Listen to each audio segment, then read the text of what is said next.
When they take the page down, it would disappear. Yeah. Kind of. Because I have stuff on there that's no longer sold on Steam. And they still have pages for them.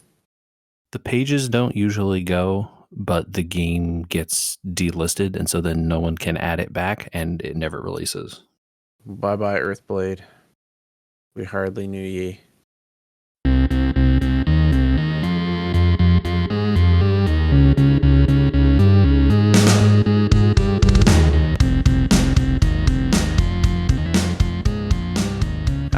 I do still, to this day. I don't know. Do you guys just do that in your head where you have rap lyrics pop into your head at all times? I guess maybe that's hip hop. I don't know. Very frequently. Yeah. It's not just rap. Say something. Anything that's a song lyric. Oh yeah, I think it will trigger the song in my head. Musicals are the ones for sure. around here that just people start randomly singing responses around this house, and we're not going to give random responses to our judgments. We're going to give them considered weight in episode 434, Palindrome of We Were Gamers, where Hear Ye, Food Court is immediately in session. Wow. Okay. Oh, we're convening the court for this one? Okay. I don't know. JJ, do we need to convene the court? Are they're on standby, JJ. I've sent out the bat signal. The court is ready. No, I don't think this is a matter for the court, but we can, it can be submitted. This is a preliminary hearing, I suppose, and we can, reject the case if it need be. So Michael, this started from Michael sent, or was it you, Andy? I think it was Michael, right? It was me. Yeah. So I'll give you the background. The algorithms on Facebook have decided. Oh boy, that, we sure love the algorithms around here these days. We are their top 3 fans. Started with algorithms, so we're really onto the crime track already. Yeah. The algorithms have decided that one of the videos that I need to see, video series, I guess, that I need to see pop up in my feed is a professional chef who does basically MST 3K style riff tracks over other people posting their recipe videos.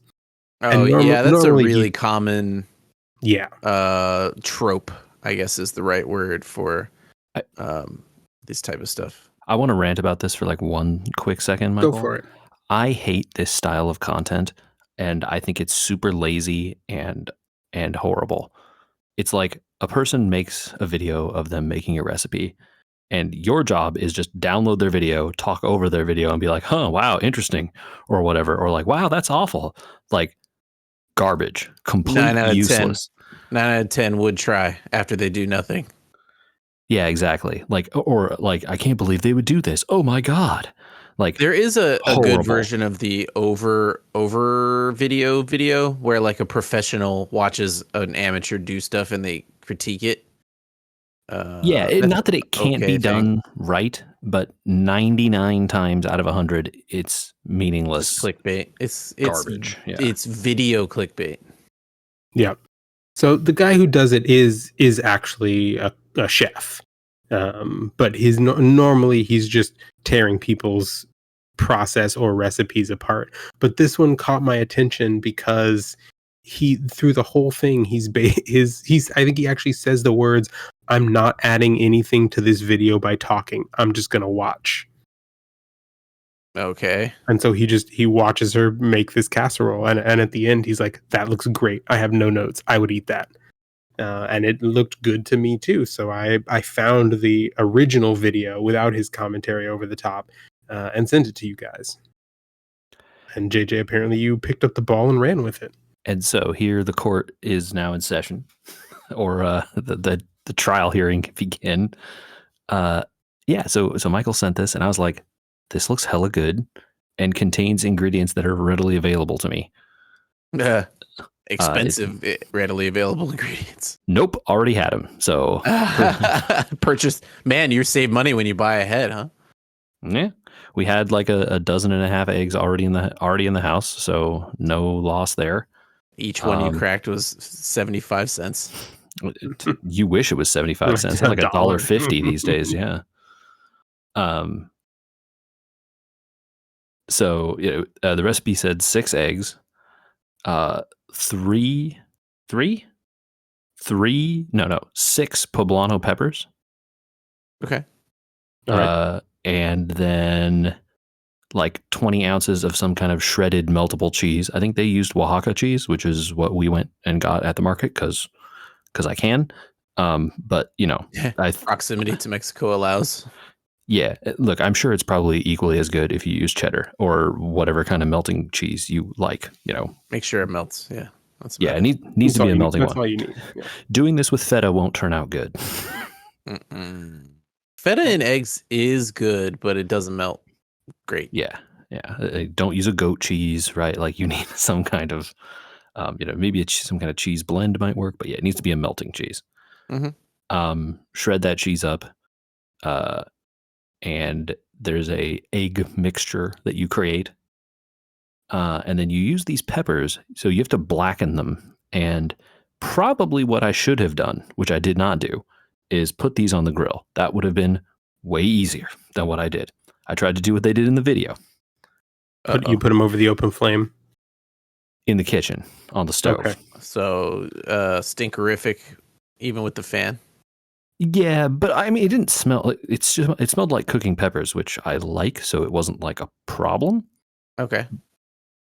But the problem is, I don't know what kind of stove y'all got. I have a gas stove, so this was doable for me. If this was an electric stove, this doesn't work at all. No, you have to broil things in the oven or put them in a pan. I have an electric stove and I make do. It's doable. You just have to change how you do it. I mean, I guess you could get like a flat surface, like a plancha or something, right? And like cook it on that. That's often what I have done, or I just stick it under the broiler. The real answer is I should have just taken this out and put them on the barbecue because it would have been 400 times faster and easier. Right. The barbecue is extremely close. Like I literally would have just walked out and did this in 2 minutes instead of a much longer and more annoying process. And then also not have it turn out as good because it didn't cook evenly because I'm trying to balance these peppers on the stupid grates on top of the. Yep. So and number one lesson: don't do it for the gram. We already learned it now. Yeah, and turning them, and I melted a pair of tongs because I was holding it too close to the flame, and they were plastic, and I wasn't thinking about that like a dummy. So now you got smell of tongs melting everywhere. Yeah, they only like started to melt. It didn't get bad. I was like, "What the hell is that smell?" And I looked at the tongs. I was like, "Oh Jesus!" So abandoned that. Got metal tongs like for my barbecue kit. Problem solved, right? Like, but yeah. So now, so you blacken the peppers. You then, you want to get them like really black all around on the outside. Like, are you doing that in order to get the skins off? Is that what's happening here? I mean, you want to cook them, but yes, also to get the skins off. Yeah. Because after this, you take those and you really blister them, and then you stick them in a bag. Paper bag. It should be a paper bag for best results. I read various treatises on that. I'll say. Oh, okay. There are treatises. There are opinions out there. Then. Oh my god. So I didn't know, and the video doesn't make it. Just says put them in a bag to sweat, and then that's it. And then it goes then take them out of the bag and peel them with the back of a spoon. And I was like, oh, this seems really easy. I'm shocked it peels so easily. And so I put them in plastic bags because that's what we had, and it mostly worked, I would say. Like I got like 85% of the skin off almost like very easily with just a spoon rubbing it on the side of the pepper, and all the black and the skin came off. The other parts of it that didn't come off easily were because either the pepper wasn't cooked all the way, like because that like the little tip didn't get blackened because it wasn't like touching the hot part of the grill the right way because it was held at a stupid angle because again I was doing this on balancing it, which was dumb. Or maybe it was because I was using a plastic bag that was closing instead of a paper one, or I don't know. So who knows? But you had to wait like 20, 30 minutes for that, right? Like you got to leave them in those bags. They really got to steam. Yeah. So did that, peeled those peppers, chopped them up, and you just kind of like lay them flat and open. And the idea of this recipe is like a chili relleno casserole, effectively. Mm-hmm. So you take those eggs, some flour, some milk, I forget what else, blend them up, and then basically like pour a little egg on the bottom of your Pyrex, lay some peppers flat, then layer of cheese, pepper, layer of cheese, egg, layer of cheese into the oven. Like, 30 minutes or something for the cook? And then that was it. It was great. All right. Like, Sounds really, delicious. really easy. It comes out. Did It's it- just like a big, like, So you sent a pre-picture. Did it fluff up at all, or did it stay really flat? it did. It fluffed up a bit. Not like a ton. So there was no worry that it was going to like overflow the pan or anything even close to that. But it did puff up. All right. Trying to quickly find that picture I sent you so I can like compare the two. Yeah, it rose like I would say, half an inch or something on the side of the pan. So it got taller. The egg mixture, there is flour in there and stuff, so it is going to puff a little bit. Puff. But like it was really like an eggy, cheesy, fluffy square, and we had a bunch of homemade salsas here and stuff that we poured all over it, and it was great. I would say the only critique, she then the video goes on to make a salsa. We didn't do that because we had salsas already. But I would say you must serve it with a salsa or something because the eggy, cheesy thing by itself needs another flavor. It is very boring if you don't have salsa or something on it. Oh, interesting. Like, yeah, you're going to get some of that pepper, but the pepper is not like, this is a poblano. It's not a hot pepper, really. It's it has some flavor, but it's not. You're not all the way down at the bell peppers on the hotness scale, but you're really nowhere near something like an Anaheim or like a really hot like jalapeno or something like that. So yeah, it is really just flavoring. And if you don't have a salsa, it doesn't even have to be hot sauce. I personally put a bunch of hot sauce on it and loved it. But if you don't, this is very similar to a breakfast casserole that my wife's family makes often around Christmas time. They just use canned chilies instead. Sure, it would totally work. So to me, when I saw the ingredients, I was like, yeah, okay. I mean, this is just a fresher version with nice smoky flavor. Yeah, and that's the overriding flavor is you get some like nice pepper flavor and cheese, and that's kind of it. So if you don't have some salsa or something to go with it, it's going to be kind of boring. Yeah, it's the whole salt, fat, acid, heat, right? You've got two of those in the casserole. You've got the salt and the fat, but you need the acid and the heat from something like a salsa. Right. Yep. I was hoping that you would make the salsa because in that video, the way that they treated the salsa was something that I've never seen, that they fried it before putting it down on the plate. Yeah, I've never seen that either. Also, they blended a tortilla. No, like they almost like reduce it. Yeah, so I think the salsa in the video, they fry a tortilla and then blend that up, and then put like some peeled tomatoes, garlic. I forget what else they threw in there. Something else, right? There was like a pepper or something. There was an onion in there. Okay, yeah, like half an onion or something. And then they throw all of it into the skillet and fry for a while, and then they put it on the plate. I'm into that. I'm sure it's good. Work, though. Yeah. Yeah. The whole point of casseroles is that you make these things and then you put them in the oven and do other stuff, and you come back and breakfast is done. Right? It's not like forget it. And now I have 75 other things to do to serve it. Yeah, and I'll tell you, this thing makes an 8.5 by 11 sheet pan, and obviously, it just being my wife and I are still going through it. Absolutely. Yeah. So I've been having it for lunch most days, and it reheats okay. It's never as good. The egg stuff doesn't really win when you're microwaving it or whatever a second time. Yeah, No, you almost have to put it back in the oven. Or you could burrito it, Yeah, if you wanted to do use something it for with a burrito. Yeah, I'm using it as a salsa delivery vehicle, so I'm not really too worried. There's your episode title, Andy, right there. I was already writing it down. Yeah.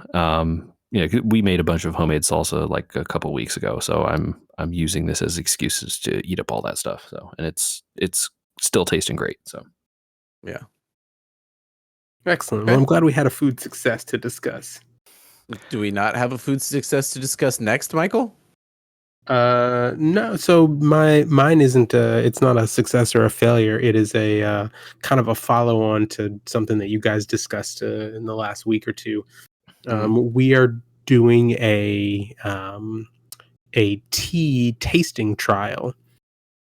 So my wife signed up. I'm not sure where she found it, but she signed up for a taste test from a company that is trying to, I guess, get their teas onto the market and competing with some of the established brands out there. And so they sent us a box of 8 tea bags, 4 of their brand and 4 in different flavors, and 4 from 4 different competing brands, all with the same or a very similar flavor profile. And so they ask us to make one a day of theirs and the competing brand, and then list whether or not we like theirs better or the other brand better, and just make some notes. That sounds. I'm drinking tea right now. So this sounds wonderful. Yeah, it sounded like the kind of thing that would be right up you guys' alley. But it's been it started out really funny because the first one that they sent us was a cinnamon tea, one of theirs and one of the competitors, and it wasn't even close. Like the competitor tea was by far our favorite. The 2 successive ones have been kind of a toss up.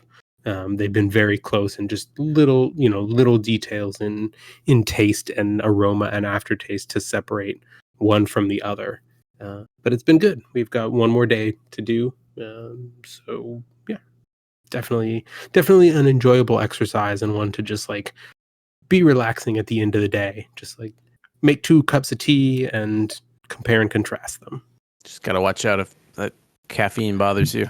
That's what I was just about to say. You might get got by a caffeinated one. It is. Well, they're all black teas. So you're staying up late. Yeah. Well, so the last 2 days we've made it like right when I've gotten home from work. All right. So if you're going to bed at 5:30, maybe you're all right. Yeah. Sure. Better get in bed quick. Well, you know what goes well with tea? I think sometimes cookies. And I think since we're talking about food already, we're gonna have to get back into the type of food discussions we used to have on this show a lot, which is the name game. This past week, I was in Vegas, and we were in the kitchen, and we were looking through a book, and the book was all about cookies. And I made a joke about blondies being cookies. And they're like, well, in this cookie book, there's a whole section about bars. And I said, if a brownie is in there listed as a bar, I'm going to have a conniption. It definitely was in there. It was definitely in there, along with a lot of other things, counted as a bar cookie. Is a brownie a cookie? We're back to is a hot dog a sandwich? I think I would take exception less with a brownie being a cookie or as much as the heading of the section right? Bar cookies is almost a contradiction. It sure feels like it to me, off the top. I think I would say that a brownie is a bar as much as anything else. Like a blondie is a bar, although a brownie, you could argue, strays into the realm of cake. But I would say it is much closer to a bar than it is to a cookie. See, so for me, my brain said since it was cooked in a pan, it was like basically a cake. And that if you were talking about a bar cookies and they were all made the same way, they should also be considered cookie cakes. But I guess a bar cookie is a thing, apparently. Some people define these things as bar cookies, and that bothers me quite a bit. I think I don't know why you call it a bar cookie. They're just bars. I think it just has to do with to me, a bar cookie implies something about the presentation, right? If someone says to me, I'm going to give you bar cookies, in my head, I'm thinking a cookie that was baked in a pan with sides and is usually square or rectangular. Okay, if you say you're right? giving me hold on, stop. If you tell me you're giving me bar cookies, I look at you like you're a crazy person, because why are you saying cookie? You can just say, I'm going to give you some bars. I'll give you some lemon bars. I'll give you some chocolate bars. I'll give you some cookies. And those are different things. I'll give you some brownies. I'll give you some blondies. These are all things that you understand what they are. But if you say bar cookie, now I'm like, what the hell? Why did you bake your cookie in a pan instead of on a sheet? And like, that's definitely what it is. So if you say bar cookie, it better be a chocolate chip that you baked in a pan. Like that. And I don't know why you did it that way, but okay, it's not illegal, I guess, but that better be what that is. Otherwise, what are words even for? I thought about this on my drive back for a while, and I think the problem that I ended up with was the semantic tree that gets you into a bar cookie situation doesn't work in reverse, because if I handed you what looked like a fudge cookie, a round fudge cookie, and I said, here's a brownie, you would slap me in the face. A square is a rectangle. Unless you took that brownie and had like Look, a circular I can take cookie brownie cutter batter, to right? slice the edges off, right? Right. No, like if I took a brownie batter and I cooked it like a cookie and then called it a brownie, you would say that rightly be upset. You would be upset. But according to the semantic tree that gets you to the fact that a brownie is a cookie, that it should work the other way around. If a brownie's a cookie, then you can call a round fudge cookie a brownie, which doesn't work for me. I'm just saying. I think I come down on this where they wanted to put a title of a book that's called like All About Cookies or something. And then they're like, damn, we only have like 50 cookie recipes and we need 200. What else can we put in here? Let's stick a bunch of brownies in there. Well, those aren't cookies. We'll call them bar cookies. Done.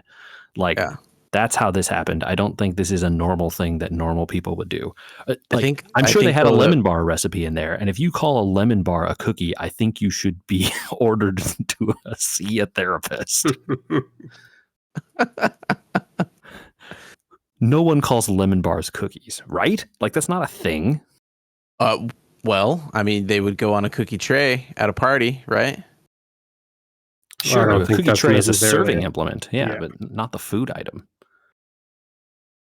I know where I land on this, but I am going to disappoint you and tell you that we, Mike, JJ, you and I are not winning versus the internet, thinking that brownies are cookies.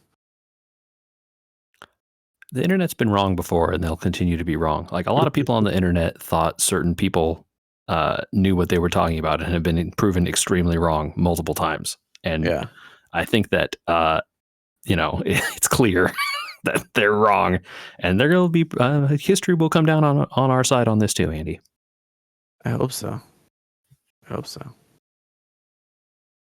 Oh boy. Well, since we're talking about history, I did a thing that is very historical. I mentioned I was in Vegas. I went to a place, JJ, very close to probably somewhere you've been, actually. Have you been to, maybe you can't say if you've been to, but you know what that is. I do. Okay. Near there is a place called the Nevada Test Site, or now known as the Nevada National Security Site. Okay. It is the place up until 1992 that we set off a whole bunch of nuclear weapons tests in the United States. They do tours of the place now, public. So I'm not going to get in trouble for mentioning that I have been to this place in Nevada. Very cool. In a we almost ended the world kind of way. Did you find Indiana Jones's lead-lined refrigerator? I did not find a refrigerator, but I did find a lead-lined gun turret that they did use to stick a camera inside of. And it had a giant sign on it that said, "Don't touch, this entire thing is covered in lead." I was going to ask if you saw Judy there. Nice. R.I.P. David Lynch. Very fun to tour around. You got to have a really strong back because you spend a lot of time on a bus. There's 600-foot craters in the ground. Apparently, we have set off so many in there, over 900 of them, that they think they know how many craters they should have, and they don't have enough. That's worrying. Probably some of them hit the same spots, right? They think actually that they just haven't. I think the right word is sublimated. Okay. Like the crater should show up, but it hasn't yet. So sometime in the future, it will just appear overnight. I see. They're saying it's like covered by the desert or something. Or like they never fully cratered and could just at some point in the future crater. You get a lot of history on this thing, so I would recommend it. It's pretty cool. You get to go in and see these towers that they used to build to drill the holes into the ground to test this type of stuff. They kind of have this vibe of like, we still want to do important work here, guys. So tell your friends. I guess the important thing to make mention of here, this is an underground testing site, right? These weren't detonated on top like Trinity was. So that's not true. You can go see what they call the Apple tests, which are now declassified. So I can say that I saw this area. Andy, if you know anything classified, I would recommend you don't talk about it on this podcast. I would recommend I don't either. There's nothing that I was exposed to or was told that was not declassified on this thing. Neither you or I are wealthy or famous enough to get away with breaking national secrets. So no, they don't. There's nothing that you can see. They don't let you bring anything with you. There's no electronics. There's no nothing, and you don't go into any areas that like they're still working in. You know? Yeah, I hear you. They tell you the buildings that they're still working in, and they tell you some of the stuff that is publicly available on Wikipedia. You know, about those buildings. But the history of the cool things that they kind of developed there, or the things that they tried to learn, or the ridiculous way they tried to learn these things is worth talking about. Like, so your comment like, oh, this is all underground testing. No, actually, like in the 1950s, you could stand on the Las Vegas Strip and watch them set off atmospheric nuclear tests at this place. Atmospheric, huh? Oh, yep. Okay. All those people have cancer? They want to sue the government? So there's a prevailing theory that people in Utah and Colorado and other places to the east of this site have higher incidences of leukemia thanks to this. I could absolutely believe that. I would call that better than a theory. Yeah. So they set off a good number of these in the air until the 60s when they were like, we should probably stop doing that. And then did some 800 of them, I think, underground after that, where they dug 1,000-foot holes into the ground. Okay, now your sublimation comment makes more sense. Yes. Yeah. Crazy. Fascinating. Yeah, fascinating. So there's like a building or two you can go see They're like, yeah, 6,000 feet away from here is where they set off a nuclear bomb in the air to try and knock this building over. You're like, oh, okay. Yeah, Are we and good? I guess the half-life on that radiation is what we've had like 5 half-lives since the 60s. Well, the 4? crazier thing about it is then you go back to the History Center and you look at pictures and they're like, oh, yeah, we waited 24 hours before we let soldiers walk around in this area to take readings. And oh, by the way, there was this other group of soldiers that were there immediately afterwards to try and test the preparedness of civil service defense people. Gotta feel bad for those people. Yeah. I mean, it's horrific things to learn, right? I mean, really, really bad. But also fascinating, you know? Yeah, I mean, I'm sure the history of it is very interesting. There was this whole area where they had set off more stuff, and they had been testing like what type of bunker basically you should be in. And it was like, you want 2 feet of concrete and also bury it in the ground. And it turned out burying stuff in the ground was actually more important than what was buried in the ground, I guess, was the end of that test. Interesting. Because sand and dirt piled up on stuff was more effective at reducing the shock waves. Oh, Yeah. sure. That makes sense, Okay. right? Yeah. Solid steel or solid concrete vibrate, Mhm. and sand takes all the energy out of that. Exactly. So they had like these Quonset huts underneath sand piles that were just as fine as like 2 feet of concrete. So, a lot of interesting facts. Really cool if you can get out there to check it out. It's really hard to get an appointment to go on this tour. But the guides are all kind of retired people that used to work at the site, I guess. And they can kind of tell you history as much as they're allowed to tell you. Right. And, you know, you get to go around and they tout some of the mistakes that people made. Not like mistakes like oopsies, but like mistakes like maybe, you know, the idea that we could set off a 100 kiloton bomb to use as a mining tool is not the best idea. Yeah, I mean, you got to remember, you know, in the 50s and 60s, the idea of what nuclear power and nuclear bombs could do was still unknown. Like, yes, they had destructive potential, but like, well, scale that down. Could you use it? You know, they didn't know about radiation or how it affected people yet. And then by the 60s, they were starting to become very aware. 50s. Well, they learned that really quickly after 1945. They figured it out. Something bad was happening. I think they learned it like in the worst cases, but they didn't understand the long-lasting effects of it until later, right? Sure. And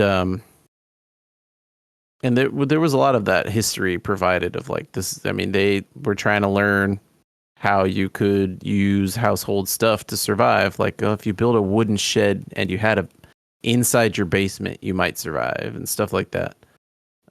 It certainly got to the point. It's like we had to do this 800 times, 900 times to learn what were you learning after the first 100 times, right? Like math at a certain point could just tell you the rest of what you need to know. Yeah, a lot of experimentalists out there, I guess. Yeah. You know, crazy stuff like we accidentally hit a fault line one time.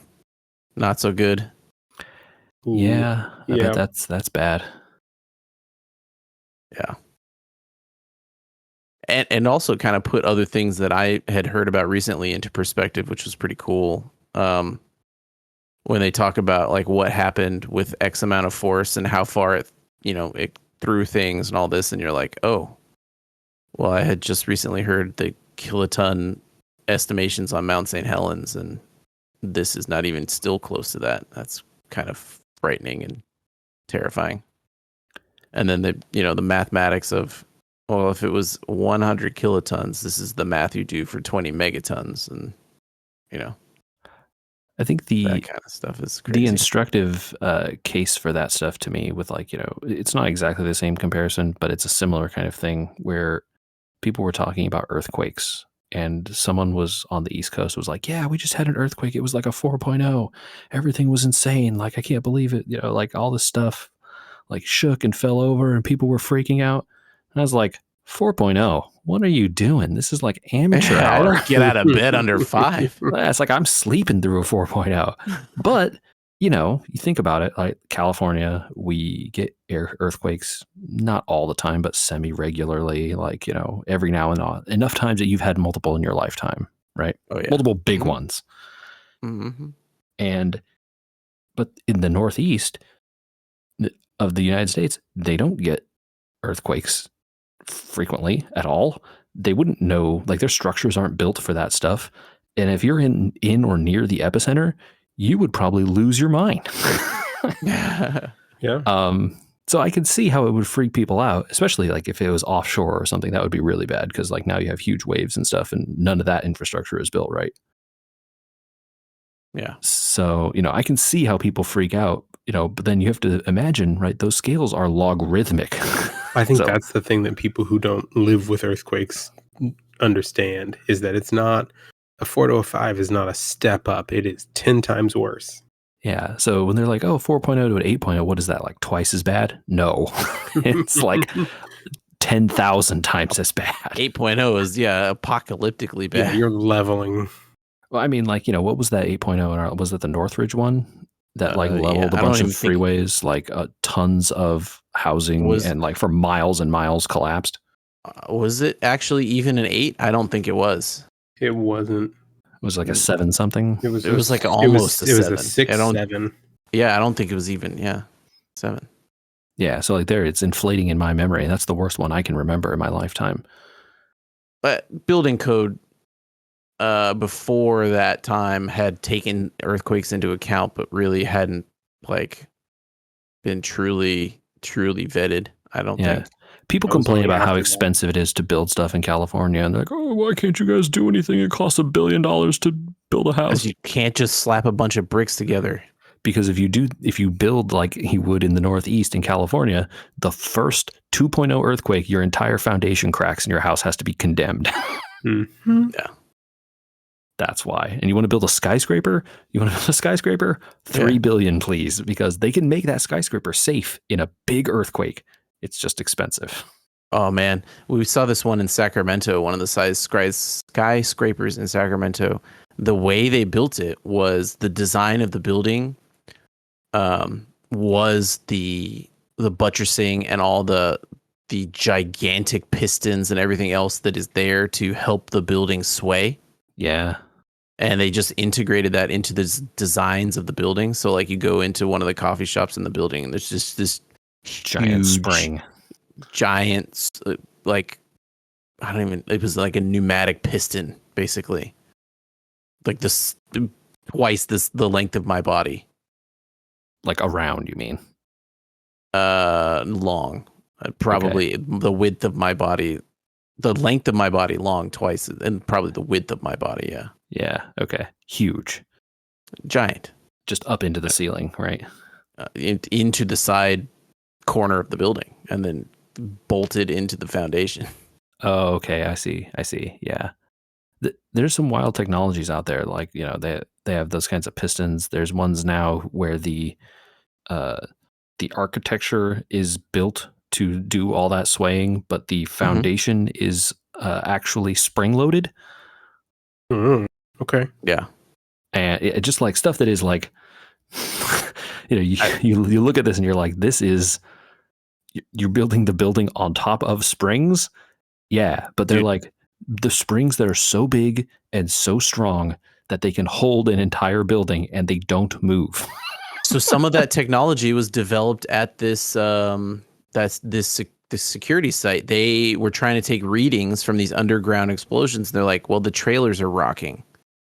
So they developed these honeycomb aluminum things, like blocks, basically, to put under these trailers, which isolate them from any motion. It was like they developed this technology, and then it's out in the world now.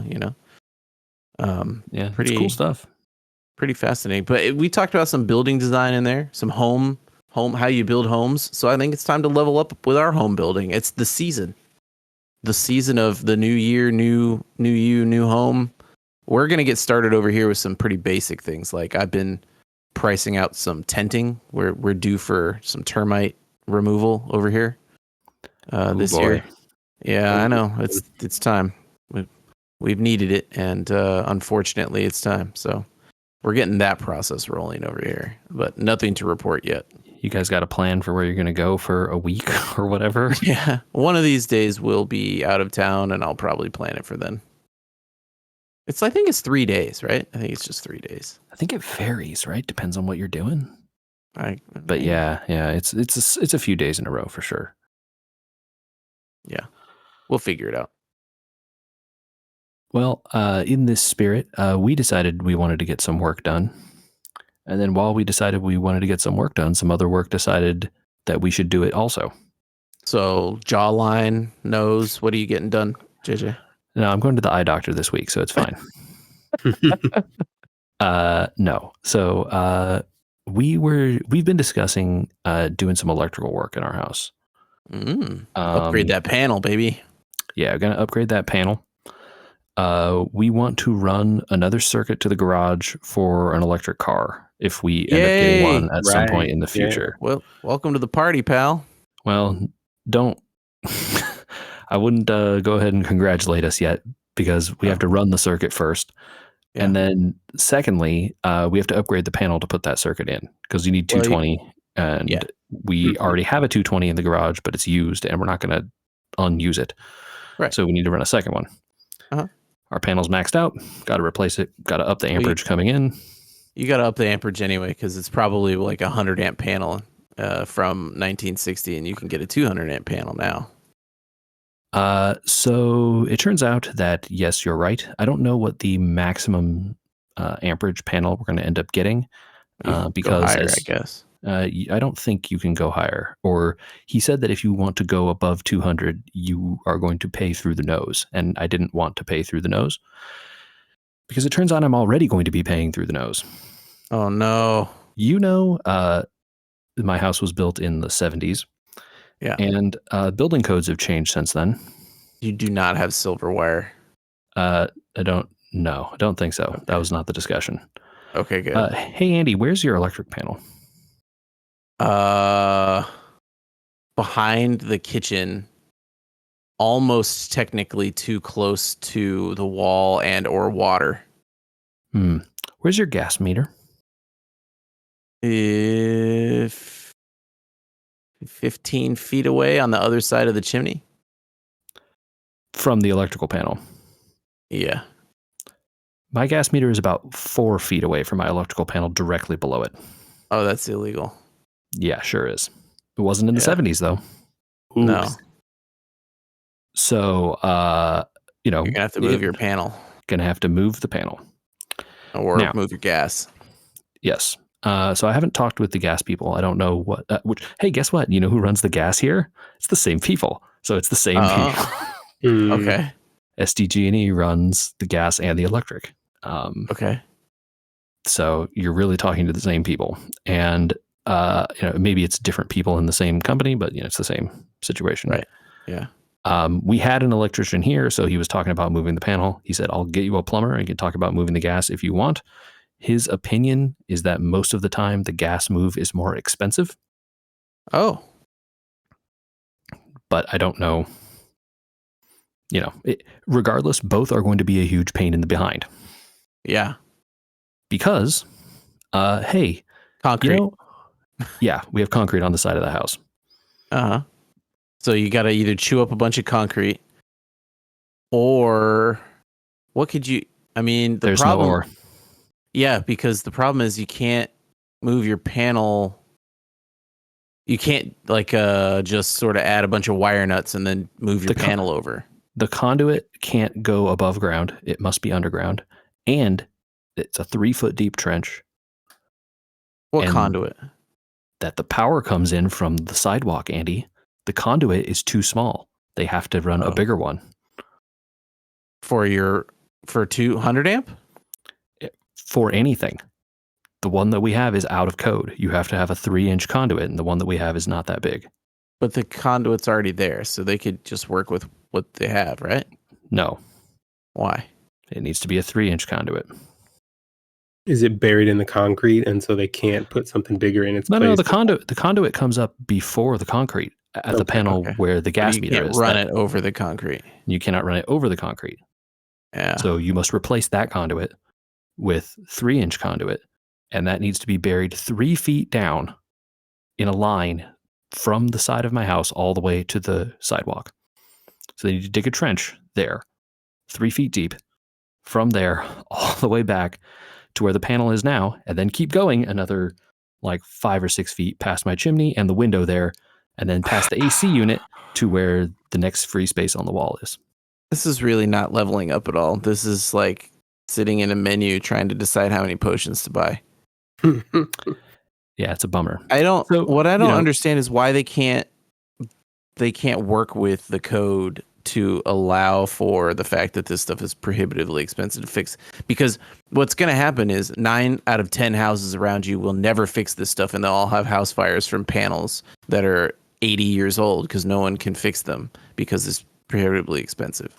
And a 2-inch conduit versus a 3-inch conduit, what's the difference? I don't know. I can't tell you.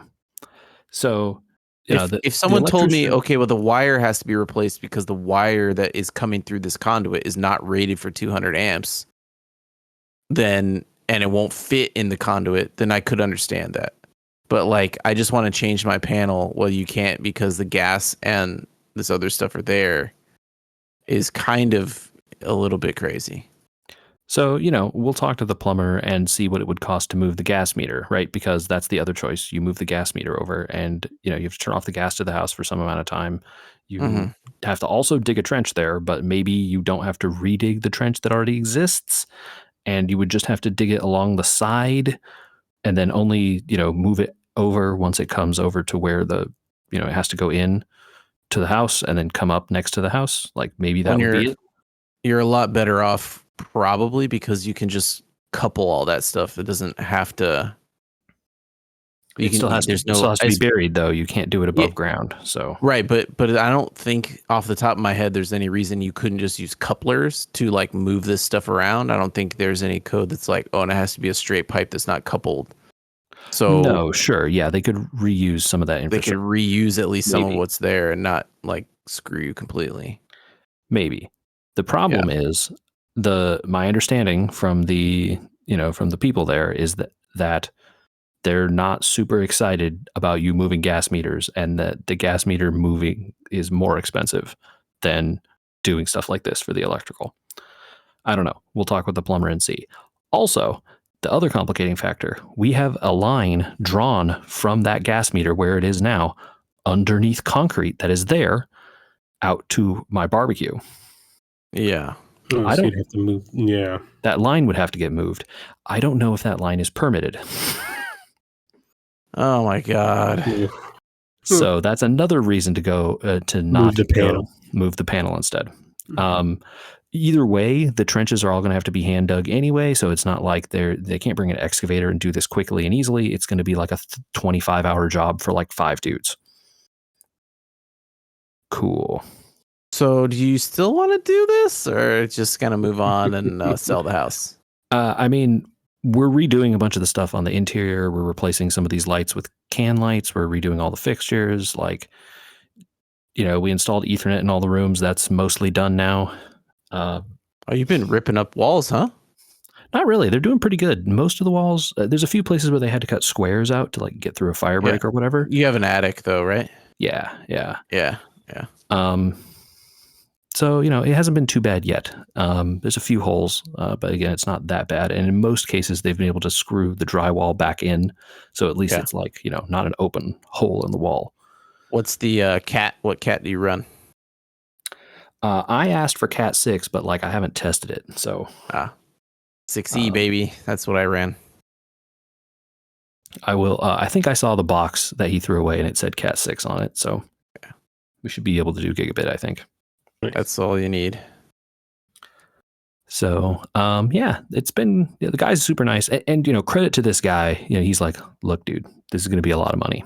And he's like, if you don't want to do this anymore, I understand. Yeah. And I'm like, okay, but like, send me the quote. What's the number? Like, I need to know, what we're talking about here. And he's like, also, I just want to tell you, I'm not going to do this, but if you want me to talk to some people, I know some people who might come over here and do it hot for you if you wanted that. Oh. And he's like, nah. And he's like, that's against the code. And I won't do it because that's not like, he's like, that's not the kind of business I want to run. But those people exist. And I could put you in touch with some if you want that instead. He knows like, it. Yeah. And he's like, it will be less. Yeah. No kidding. But the other thing is that it still doesn't fix the SDG and E end of this problem, right? Those people have no reason to give you any quarter whatsoever, right? They don't do anything, for the, to verify that it's up to the code, but they connect and disconnect you at the transformer end. So like they control, like if they don't see the right things when they're doing that, they're not going to do what you asked. And they have no reason to help you out or like, oh, look, bro, it's fine. Like, we're going to totally meet the code. Don't worry, dude. Like, so you still have to deal with them regardless, even if you want to do it hot, right? Like illegally or whatever. Not illegal, not up to code. So, like you still can't get around the fact that the service from the street is 100 or whatever, and it's not a higher number until SDG&E changes it. I think you have to do something, and the question is how much something. Do you want to go all the way and follow all the rules, or like question mark? I think it's somewhat criminal that I still have above ground power lines, but it made this problem a lot easier when permitting for the solar and the new panel and everything else. It was just so my electrician said that to me. He's like, bro, if you guys had above ground power lines, this would be so much easier. And I'm like, and then my neighborhood would burn down. Yeah. Yep. I started that with, I think it's almost criminal to still have above ground power lines. However, especially in your area, Jesus Christ, dude, your area is like a fire zone. I'm shocked that that's allowed. I know. Is there no rules in Orange County about this stuff? Like, what is actually going on there? Some cities near us have started to bury, but ours is not. I don't know. This is some serious leveling up. I called the city when they were doing our water line out front, and I said, are you going to bury the power line? Oh, well, if we did that, it's a much different, like we would have to tear up the street a lot more and bury the power line. I'm like, yeah, but like Edison could help with the cost. You'd be like, hey, Edison, we're tearing the streets up in this neighborhood to put water lines in. Yo, you want to do the power at the same time? And they're like, well, that's a different department. I said, and also, by the way, at the same time, you told me like if you told me I was ripping up streets, I'd have called Google and been like, hey, you want to pay a little bit of money and put some fiber in this neighborhood? Like no one talks to each other. Google doesn't have a phone number, and they wouldn't pick up if you called anyway. So don't worry about that one. I mean, but cities can probably get a hold of Google better than me. You know what I mean? But Google doesn't want to service a neighborhood. They want to service apartment buildings. Yeah, but they have some sort of plan to redo all the water pipes in this city. So the point of my phone call is you have a plan that goes out for the next decade of redoing all these water pipes. You could bury all the power lines at the same time over the next 5 years. Sure would make your area less fire prone. That's for sure. Yeah. So the electrician made the point. He was like, look, if you had above ground power lines, this number is going to be like half of what it is. And I'm like, yeah, I'm sorry. I can't. It is what it is, dude. He's like, I know. It just is, The really annoying thing he says on his end is that like, so he says, okay, we're going to do this. We're going to dig this trench. We're going to, install the conduit, have everything ready. Then SDG&E picks a day and they come out and they disconnect the one line and reconnect the other line. That's like the only thing they actually have to do in this entire process. But they pick the day at the start. And then they better be done. And he's like, you better be ready that day. And they are, if something's wrong or it doesn't work or whatever, good luck getting back on the calendar. And he's like, it really, really sucks. So he's like, so, they're not, shockingly, they're not very fast to help you. So it's not like, you pick a day and they're like, all right, we'll be there tomorrow. Like that's not how that's going to work. It's going to be weeks or months. But he's like, we have no flexibility. It has to be done like before that day. And of course, no one wants to leave their yard torn up with a giant trench in it for weeks on end. But sometimes that's the only option if they're coming at a certain time, right? Man, I really hate to say this, but Edison was way easier to work with. Yeah, no surprise. No one likes the power company down here. I don't know if you guys know that. Yeah. We also have some of the highest rates in the nation, which is completely insane. That's crazy. So, yeah. It's been fun, man. Real fun. Wow.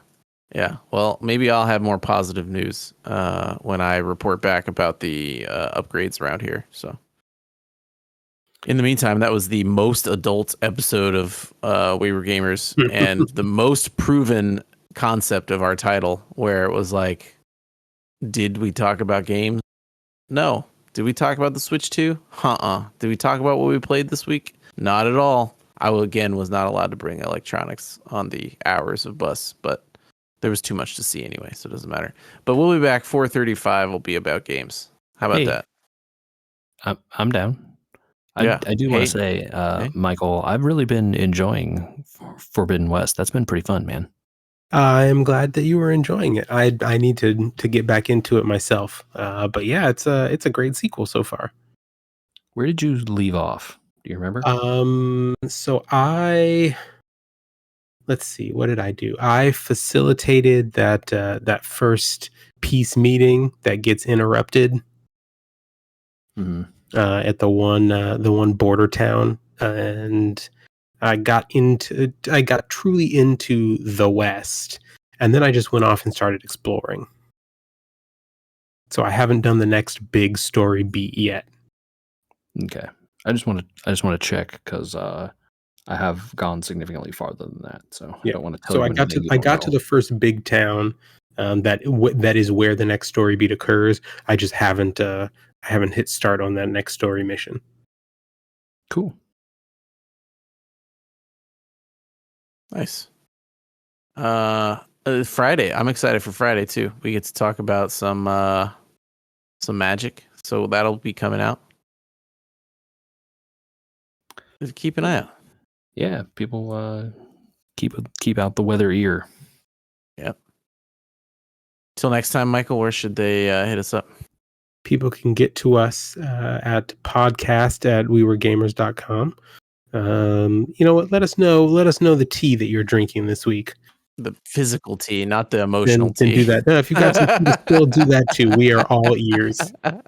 Yeah, we'll listen to you vent if you want, but I am also interested in like good teas to drink. So. Mm-hmm.